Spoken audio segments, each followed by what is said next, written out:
jam 1 abidun. Yang ke jam 2 misalkan itu dia qanitun, dia orang-orang taat. Kalau abidun itu hamba Allah. Bukan hamba jabatan, bukan hamba pujian, bukan hamba harta gitu. Sementara ini tolongnya sedekah bilang aja dari hamba Allah gitu. Apakah benar ketika Anda itu tinggal introspeksi diri, syukur-syukur benar, tinggal introspeksi diri saja. Apakah ketika Anda mensedekahkan hartanya benar-benar hamba Allah atau hamba pujian?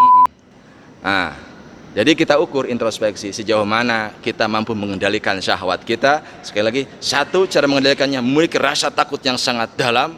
Kita terbayang ketika kita misalkan oleh calon mertua diperintah kalau kamu tidak nurut maka tidak akan kawinkan gitu.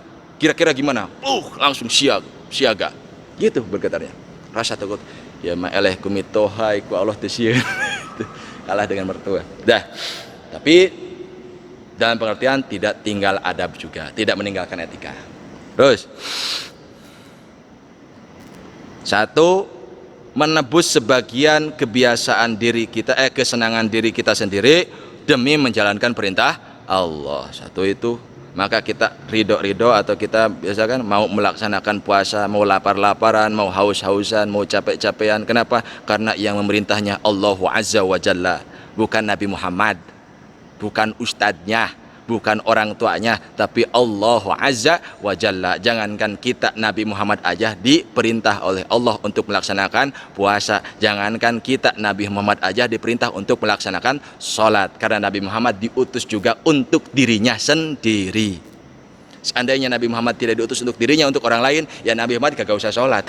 Karena itu untuk orang lain. Nah, berarti para ulama menjelaskan di dalam kitab Kasih Putus saja bahwa Nabi Muhammad juga diutus untuk dirinya sendiri. Buktinya Nabi Muhammad sholat, kita juga sholat. Nabi Muhammad puasa, kita juga puasa. Nabi Muhammad zakat, kita juga zakat. Nabi Muhammad istrinya banyak, kita juga cukup satu lah.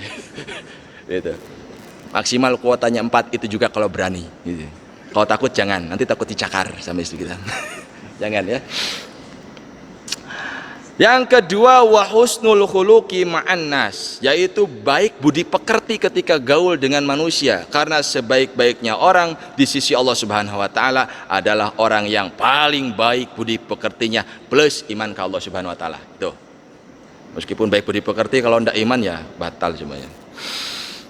Bagaimana baik budi pekerti kepada manusia itu? Contohnya Imam Al-Ghazali menyampaikan, Allah tahmilan nas ala muradi nafsika.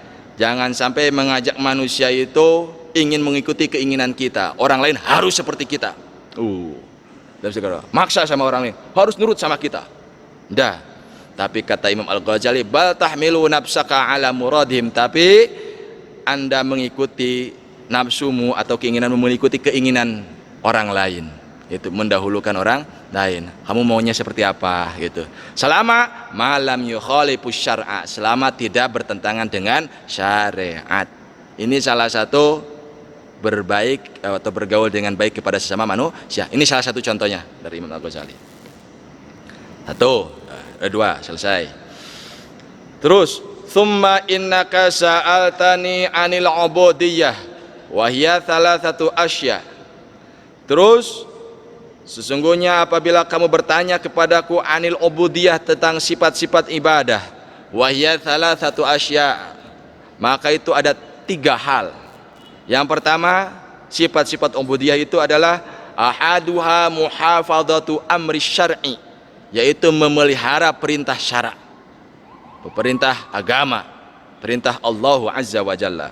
Wa thaniha, kalau benar-benar kita benar seorang hamba, sifat-sifat seorang hamba, kita menjaga perintah-perintah syara'. Itu. Mana yang didahulukan antara perintah Allah atau keinginan syahwat kita? Gitu. Kalau kita ternyata masih mengikuti syahwat kita, tanda petik yang kurang baik, yang tidak baik, maka bohong mengaku sebagai aku hamba Allah. Masih hamba syahwatnya. Wathaniha, dan yang keduanya, ciri-ciri sifat seorang hamba atau penghambaan, yaitu ar-ridha'u bil qada'i wal qadari wa qismatillahi ta'ala. Yang keduanya, ridho terhadap qada dan qadar, dan juga bagian yang telah ditentukan oleh Allah Azza wa Jalla. Kalaulah kita merasa menyesal atau iri terhadap bagian orang lain lebih banyak, kita lebih sedikit, maka kecintaan kita atau sifat penghambaan kita kepada Allah Azza wa Jalla patut dipertanyakan. Kenapa? Si Utun tadi dikasih hadiah sama si Itin, sama kekasihnya. Hadiahnya apa? Sapu tangan, begitu murah. Tapi bagi si Utun, sapu tangan itu sangat berharga. Padahal sapu tangan hanya 2.000 atau 5.000 atau 10.000 paling mahal. Tapi bagi si Utun, sapu tangan tersebut begitu berharga. Karena si Utun tidak melihat sapu tangannya, tapi si Utun melihat siapa yang memberi sapu tangan, yaitu kekasihnya. Nadhron ilal mun'im. Dalam masalah rezeki, dalam masalah kenikmatan di dunia, maka seharusnya kita nadhron ilal mun'im, bukan hanya melihat kepada kenikmatan, tapi seharusnya kita melihat kepada siapa yang telah memberikan kenikmatan itu kepada kita. Itu. Kalau ternyata kita masih menganggap enteng, menganggap hina terhadap nikmat-nikmat yang kecil karena kita berbeda dengan yang lainnya, berarti cinta kita kepada Allah tanda tanya. Tidak ridho atas bagian yang telah Allah berikan kepada kita. Oleh karenanya Nabi Muhammad SAW mengingatkan, saya kutip di dalam kitab Nasihud Diniyah, bahwasanya perhatikanlah, janganlah kau melihat dalam urusan dunia kepada orang yang lebih tinggi, tapi lihatlah kepada yang lebih rendah dari kita di urusan dunia, agar kita bisa menghargai kenikmatan yang telah Allah berikan kepada kita. Itu. Jangan sampai menghinakan. Kalau dalam urusan dunia kita terus memandang kepada yang lebih tinggi, kita akan lupa bahwa yang memberikan kenikmatan bagian nikmat di dunia ini adalah Allah Azza wa Jalla. 2. 3. Wa thalithuha tarku ridha'i nafsika fi talabi ridha'illahi ta'ala, yaitu meninggalkan keriduan atas nafsu kita sendiri untuk mencari ridho Allah Azza wa Jalla. Nafsu kita ridho, kita tidur tidak perlu sholat. Nafsu kita ridho, kita tidak puasa bulan Ramadan. Nafsu kita ridho, tak perlu bayar zakat. Tapi kita tinggalkan itu semuanya untuk mengejar ridho Allah Azza wa Jalla. 3. Itulah ketiga sifat penghambaan kepada Allah. Kalau kita mengaku sebagai hamba Allah. Yang pertama tadi apa? Yang pertama muhafadzatu amri syar'i, yang keduanya adalah ridho akan qada qadar dan bagian dari Allah Azza wa Jalla. Yang ketiga meninggalkan keriduan untuk nafsu kita, tapi untuk mengejar keriduan kepada Allah Azza wa Jalla. Wa sa'altani anit tawakkul, wahai anakku, kata Imam Al-Ghazali, dan kau bertanya kepadaku tentang tawakul. Kalau bahasa Sundanya tawakal. Itu. Bahasa Indonesia tawakal. Anda bertanya kepadaku tentang tawakul. Apa itu tawakul? Wa huwa antastahkima i'tiqadaka billahi ta'ala fima wa'ada. Yaitu Anda memperkokoh keyakinanmu kepada Allah Azza wa Jalla atas apa yang telah Allah janjikan kepada kita. Jadi tawakul itu apa? Memperkokoh keyakinan kita kepada Allah karena janji Allah pasti ditepati oleh Allah Azza wa Jalla. Setan saja percaya kepada janji Allah, masa kita tidak percaya? Innallaha wa'adakum wa'adal haqqa, surat Ibrahim ayat 21. Sesungguhnya Allah telah berjanji kepada kalian janji yang sebenar-benarnya pasti ditepati oleh Allah. Itu kata setan nanti di jahanam, surat Ibrahim ayat 21. Setan aja percaya sama janji Allah, masa kita tidak percaya? Berarti kita lebih setan daripada setan kalau tidak percaya. Lebih setan daripada setan kalau gitu. Setan saja percaya. Allahu Akbar. Cek Sunda matong hari wang sing yakin baik ka Allah. Janji Allah pasti ditepati. Itu. Yakni maksudnya ta'taqidu annama qaddara laka sayasilu ilaika la mahalata wa in jahada kullu man fil alami ala sarfihi angka. Anda harus yakin sesungguhnya apa yang telah ditakdirkan untukmu pasti akan datang kepadamu. Meskipun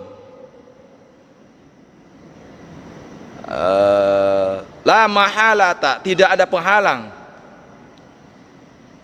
Wa in jahadaka kullu man fil alam ala sarfihi anka. Meskipun seluruh manusia berusaha keras yang di alam semesta ini untuk menghalangi terjadinya takdir itu, Nah, artinya kita percaya apa yang akan percaya terhadap takdir yang telah tentukan. Meskipun seluruh manusia di alam semesta ini menjadi penghalang untuk sampainya takdir itu kepada kita, tidak akan terhalangi. Kalau Allah sudah memberikan kehendak, kalau Allah sudah muncul kudratnya kepada kita, ketika Allah iradat ada kudrat, Allah berkehendak dan berkuasa dan terjadi kepada kita, seluruh manusia, seluruh makhluk alam semesta ini mau menghalangi kepada kita, tidak akan pernah terjadi. Tidak akan pernah terhalangi, maksudnya gitu. Pasti akan sampai kepada kita. Santai saja. Tuh. Kalaulah Allah sudah menghendaki virus corona itu sampai ke kita, itu kan, meskipun kita pakai baju Iron Man, beji, kalau sudah sampai saja. Tapi kalau Allah tidak menghendaki, sekalipun kita hidup dalam lingkungan di Wuhan sekalipun, ya tidak akan sampai kepada kita. Gitu.